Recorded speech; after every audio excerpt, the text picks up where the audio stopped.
लोकसभेच्या निवडणुकीच्या तारखा जाहीर झाल्या असल्या तरी महाविकास आघाडीच्या जागा वाटपाचा तिढा अद्याप सुटल्याचं दिसत नाहीये। तर रोज दावे प्रतिदावे होतात पण घोषणा अद्याप झालेली नाही। एकीकडे भाजपाने आपली दुसरी यादी जाहीर केली, त्यात भाजपाकडून 20 लोकसभा जागेसाठी उमेदवाराची घोषणा झाली, पण महाविकास आघाडीच्या जागा वाटपाचं नेमकं घोडं अडलंय कुठं, त्या संदर्भातली चर्चा आजच्या कार्यक्रमात करूया। महाविकास आघाडीच्या जागा वाटपाचा तिढा अद्याप सुटल्याचं दिसत नाही। वंचितच्या प्रकाश आंबेडकरांनी ताणलेल्या भूमिकेमुळे जागा वाटपावर अंतिम निर्णय होत नसल्याची माहिती सूत्रांनी दिली आहे।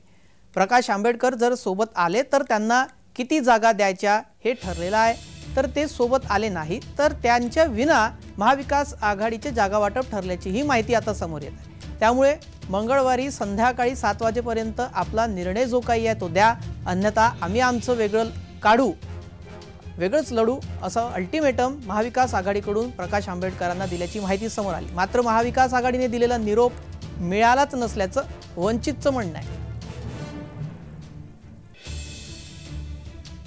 महाविकास आघाडीकडून वंचित बहुजन आघाडीला कुठलंही अल्टिमेटम देण्यात आलेलं नाही, असं कुठलंही कम्युनिकेशन आमच्याशी महाविकास आघाडीतील कुठल्याही घटक पक्षाकडून करण्यात आलेलं नाही। या सर्व बातम्या खोट्या आणि निराधार आहेत। माझं सर्व माध्यमांना आव्हान आहे, हे जे कोणी सूत्र आहे जो या खोट्या बातम्या पसरवतोय त्याला ऑन कॅमेरा बोलण्यासाठी सांगावं, ऑन रेकॉर्ड बोलण्यासाठी सांगावं आणि मगच या पद्धतीच्या बातम्या लावाव्यात।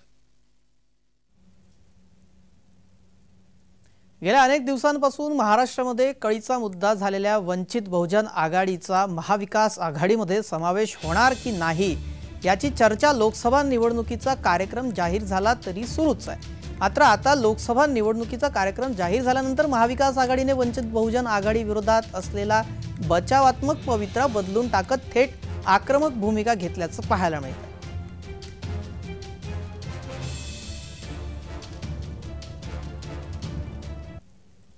आगामी लोकसभा निवडणुकीसाठी महाविकास आघाडीकडे जागा वाटपाच्या फॉर्म्युल्याचे 2 पर्याय तयार असल्याची सूत्रांची माहिती आहे।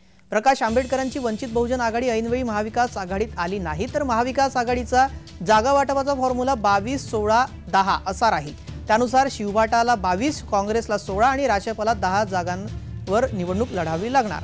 तर वंचित महाविकास आघाडीत जर आली तर 20-15-9-4 या जागा वाटपाचा फॉर्म्युला असेल। त्या परिस्थितीमध्ये शिवबाटाला 20, काँग्रेसला 15, राशेपाला 9 आणि वंचितला 4 जागा देण्यात येतील। वंचितला शिवबाटाच्या कोट्यातून 2, काँग्रेसच्या कोट्यातून 1 आणि राशेपाच्या कोट्यातून 1 जागा देण्याची तयारी आहे। त्या पार्श्वभूमीवर वंचित बहुजन आघाडीच्या भूमिकेकडे आता महाविकास आघाडीचं लक्ष लागलंय।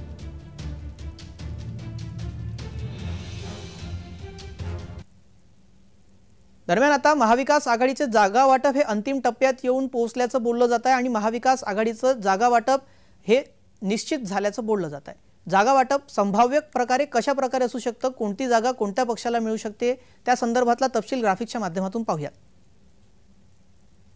महाविकास आघाडीचे संभाव्य जागा वाटप आपण पाहतोय। शिवबाटा कोणत्या जागा त्यांना मिळू शकते तर रायगड, ठाणे, कल्याण, पालघर, जळगाव, शिर्डी, मावळ, धाराशिव, परभणी, संभाजीनगर, बुलढाणा, हिंगोली, यवतमाळ, वाशिम आणि हातकणंगले इथे राजू शेट्टी यांना पाठिंबा दिला जाणार आहे। सांगली, दक्षिण मुंबई आणि दक्षिण मध्य मुंबई, वायव्य मुंबई, उत्तर मुंबई, ईशान्य मुंबई या जागा महाविकास आघाडीमध्ये शिवबाटा गटाला मिळू शकतात।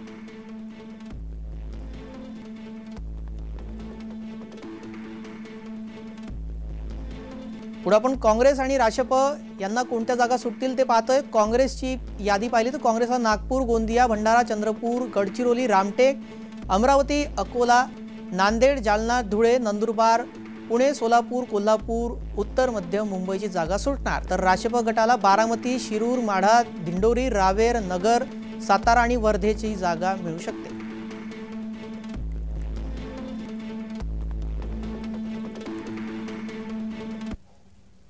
महाविकास आघाडीतील जागा वाटपाची चर्चा सुरू असतानाही शिवबाटाने 22 जागांवरील आपले उमेदवार निश्चित केलेले आहेत। दक्षिण मुंबईतून विद्यमान खासदार अरविंद सावंत तर उत्तर पश्चिम मुंबईतून अमोल कीर्तीकर यांना अनौपचारिकपणे उमेदवारी जाहीर करण्यात आलेली आहे। तर उत्तर मुंबईची जागा आता काँग्रेसने सोडली तर ठाकरे गटातील दिग्गज नेते आणि माजी आमदार विनोद घोसाळकर यांना तिकीट मिळण्याची शक्यता आहे। नुकतीच हत्या झालेल्या माजी नगरसेवक अभिषेक घोसाळकर यांचे ते वडील आहेत। भाजपाचा बालेकिल्ला मानल्या जाणाऱ्या उत्तर मुंबई या सुरक्षित मतदारसंघातून केंद्रीय मंत्री पियुष गोयल यांना उमेदवारी देण्यात आलेली आहे। गोयल यांच्या विरोधात लढण्यासाठी महाविकास आघाडीला अद्याप उमेदवार सापडलेला नाही। घोसाळकर यांच्याशी प्रतिक्रियेसाठी संपर्क होऊ शकला नाही, परंतु पक्षाच्या सूत्रांनी दिलेल्या माहितीनुसार ते प्रबळ दावेदार मानले जात आहेत।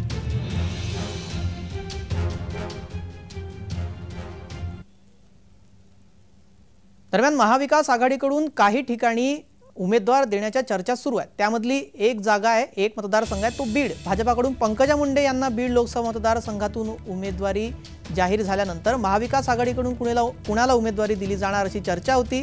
अशातच विनायक मेटे यांच्या पत्नी ज्योती मेटे यांना देखील उमेदवारी दिली जाऊ शकते असं बोललं जात आहे। महाविकास आघाडीमध्ये शरद पवार गटाकडून पुन्हा एकदा बजरंग सोनवणे यांना उमेदवारी देण्याचा निर्णय झाला असल्याची माहिती मिळत होती।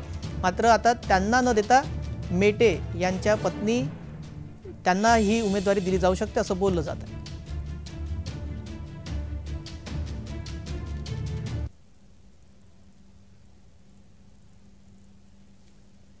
स्वर्गीय विनायकरावजी मेटे साहेबांचा खूप मोठा राजकीय आणि सामाजिक प्रवास या महाराष्ट्राने पाहिलेला आहे। त्याच कुटुंबातल्या त्यांच्या सहचारिणी म्हणून माननीय मेटेताईंना या ठिकाणी महाराष्ट्राने पाहिलेलं आहे। त्याच्यामुळं या समाजकारणाचा राजकारणाचा एकूणच DNA त्यांच्यामध्ये आहे।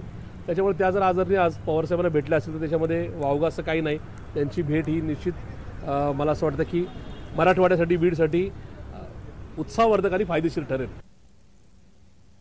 महाविकास आघाडीमध्ये चंद्रपूर लोकसभा मतदारसंघ काँग्रेसकडे राहणार असल्याचं जवळपास निश्चित झालं आहे। त्यामुळे या मतदारसंघातून कुणाला उमेदवारी मिळणार अशी चर्चा असताना दिवंगत खासदार बाळू धानोरकर यांच्या पत्नी प्रतिभा धानोरकर यांनी केलेल्या एका ट्विटने चंद्रपूरच्या जागेवरून ट्विस्ट वाढला। चंद्रपूरमधून काँग्रेसचे नेते विजय वडेट्टीवार यांची कन्या शिवानी वडेट्टीवार इच्छुक असून दुसरीकडे प्रतिभा धानोरकर यांनी देखील तयारी केलेली आहे। अशातच उमेदवारी आपली विजय ही आपलाच असा दावा करणारा ट्विट प्रतिभा धानोरकर यांनी केला। त्यामुळे शिवानी वडेट्टीवार यांचा पत्ता कट झाला का अशी चर्चा सुरू आहे।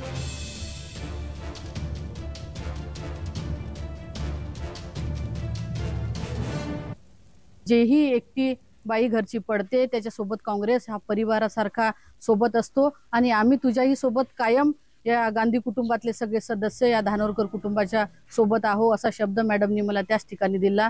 जिथंही अडचण येईल जिथं जिथं तुला गरज वाटेल हक्कानं सांग असं त्या ठिकाणी मॅडमनं सांगितलं। त्याच्यामुळे सगळी पक्षश्रेष्ठी कायम माझ्या सोबत आहे एवढा विश्वास मला आहे आणि 100% चंद्रपूर लोकसभेची तिकीट ही पक्षश्रेष्ठी मला देईल आणि ही लोकसभा मी लढवणार आहे।